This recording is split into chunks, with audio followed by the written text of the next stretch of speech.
When you're a Hurricane, when you come here, is that something that, if not accomplished, would be avoided? That's always at the top of our goals every season is beat FSU. One of the biggest rivalries in college football.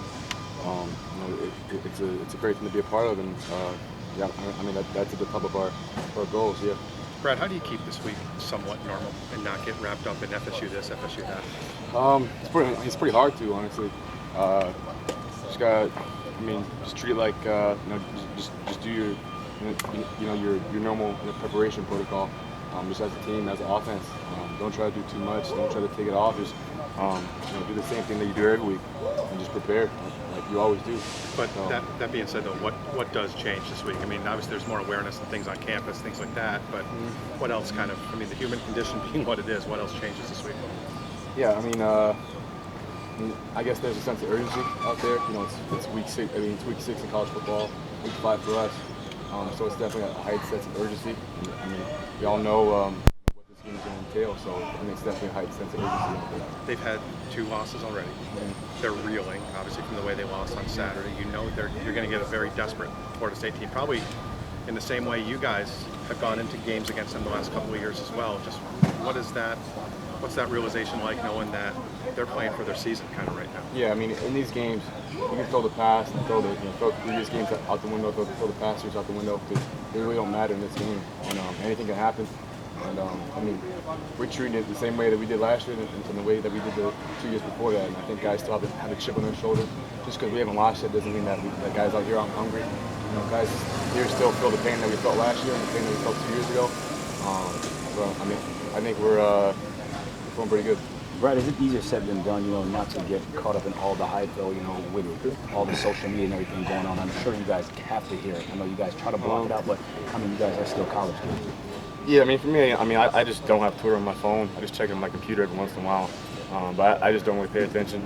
And to be honest, I usually just look up like soccer tweets on Twitter.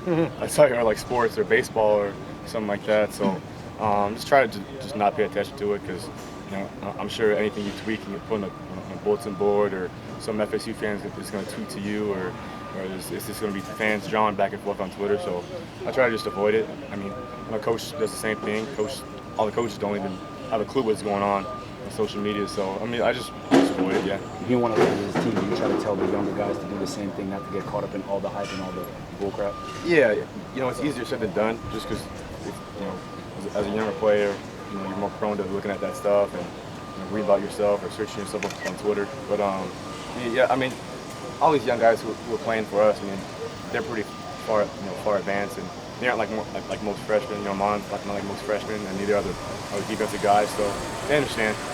Yeah. What have you seen on film from the Florida State defense? Just a bunch of some good athletes, guys who've been known to make plays in the past. A good D line. Demarcus Walker's probably one of the best, probably one of the top 5 defensive ends in the country. He's a hard guy to contain, and the O-line has to do a really good job of preparing for him.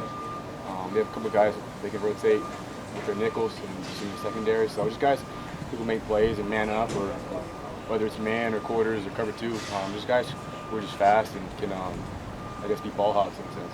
Jimbo Fisher said yesterday he's looking forward to this game because it'll show who on his team is a contender or a pretender. As a team for you guys, the chance to show, isn't it, if you're contenders or real pretenders? Can you repeat? I'm sorry. Can you repeat that? If you're real contenders or pretenders, like, as a test. I'm sorry. I'm exhausted right now. I'm trying to comprehend that. Contenders or pretenders.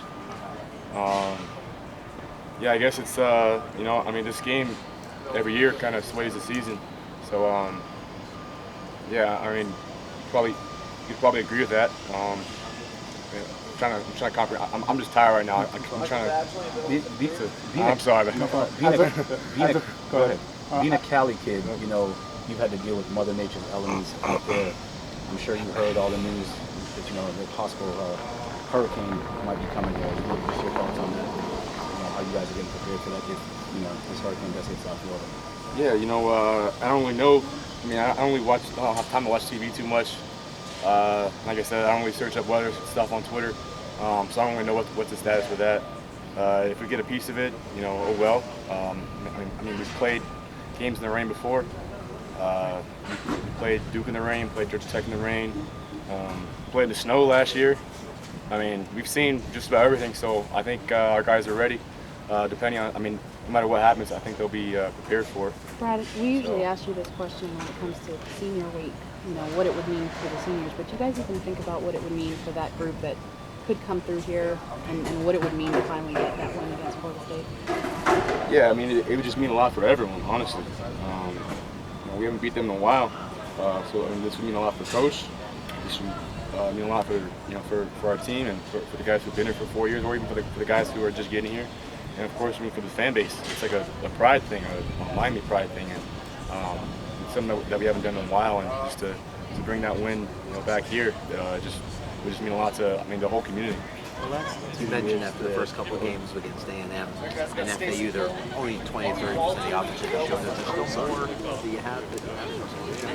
I don't know. I mean, you have to ask Coach Rick that question. Yeah.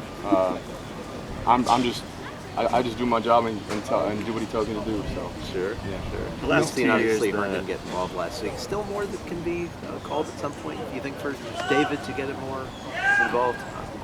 Yeah, we'll see. I mean, who's ever open is getting the ball. So Chris just happened to be open on those plays, and he happened to be in the game. So sure, if David were in the game and he was in that position, I would have read the linebacker and read that the linebacker dropped into the curl window, and I would have hit David too. Same on that bootleg that I hit Chris on.